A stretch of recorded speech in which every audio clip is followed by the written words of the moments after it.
အားလုံးပဲမင်္ဂလာပါအခုဆိုရင်ဒီ TikTok ပေါ့နော်ဒီ TikTok ကိုကျွန်တော်တို့ဒီဂျပန်အကောင့်ရမ်းရအောင်ဘယ်လိုဖောက်မလဲဆိုတဲ့ဟာကိုကျွန်တော်ဒီနေ့ပြောပြပေးမယ်ကျွန်တော်နဲ့အတူတူလိုက်ကြည့်လိုက်ပါ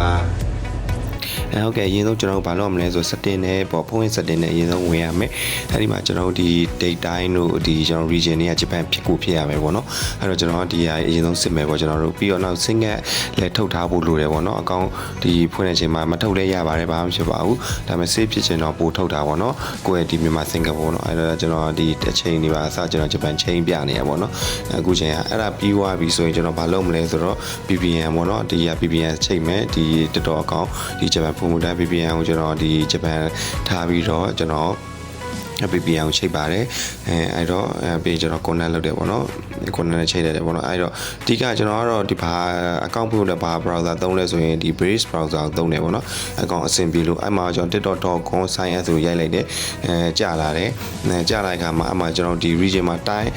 on service ဖြစ်နေပေါ့နော်အဲ့နေမှာဂျပန်ဖြစ်မှာအဆင်ပြေမှာပေါ့နော်အခုဆိုဒါဂျပန်ပြောင်းသွားတယ်ပေါ့နော်အဲ့ဂျပန်နဲ့ကျွန်တော်ဖွင့်မယ်ပေါ့နော်ဖွင့်မယ်ဆိုရင်ကျွန်တော်က Gmail account အသစ်ရှိဖို့လိုပါတယ်ကျွန်တော်အဲ့ Gmail account ကိုကျွန်တော်အခုရိုက်ထည့်မယ်ပေါ့နော်ဒါကျွန်တော်ရိုက်တာတော့မပြတော့ဘူးပေါ့နော်အမှရိုက်ထည့်မယ်ရိုက်ထည့်ပြီးရင်ကျွန်တော်ဘာလုပ်မလဲဆိုရင်password ပေါ့နော် password ကျွန်တော်တို့ထည့်ပေးပါမယ်ပေးပါမယ်ကျွန်တော် password ပေးပြီးသွားပြီဆိုရင်ကျွန်တော်တို့ Korean New နဲ့ဆက်နှိပ်ပြီးတော့ဒါကျွန်တော်အကောင့်ကိုဖွင့်လိုက်ပါပြီဗျာအဓိကတော့အရန်လွယ်ပါတယ်အဓိကအဲ့အရှိမပြအစင်လေးပဲเนาะဒါတေချာစစ်ပြီးတော့လုပ်ဖို့တော့လိုတယ်ပေါ့နော်ပြီးသွားရင်ဒါကျွန်တော်တို့ဒီအကောင့်ထဲရောက်သွားပြီပေါ့နော်ဒါသူ့ရဲ့ user နဲ့ပေးပြီးသားအဲ့မှာကျွန်တော်တို့အကောင့်ကိုဖွင့်ပြီးသွားဆိုရင် log out ပြန်ပြီးတော့ကျွန်တော်တို့ထွက်ပြီးဖို့လိုတယ်ပေါ့အဲ့မထွက်မိဆိုဟိုဘက်မှာကျွန်တော်အကောင့်ညှိနေတက်တယ်ပေါ့နော်အဓိက log out ကျွန်တော်ထွက်လိုက်ပြီးသွားပြီဆိုရင်ပြောမှဆိုရင်ဒါဒီဂျပန်အကောင့်လေးဒါရသွားပြီပေါ့နော်အရန်ကိုလွယ်ကူပါတယ်ဒီမြန်ပါတယ်အဓိကကျွန်တော်တို့ဒီ site နဲ့တခြားဖွင့်မယ်ဆိုရင်ဂျပန်အကောင့်က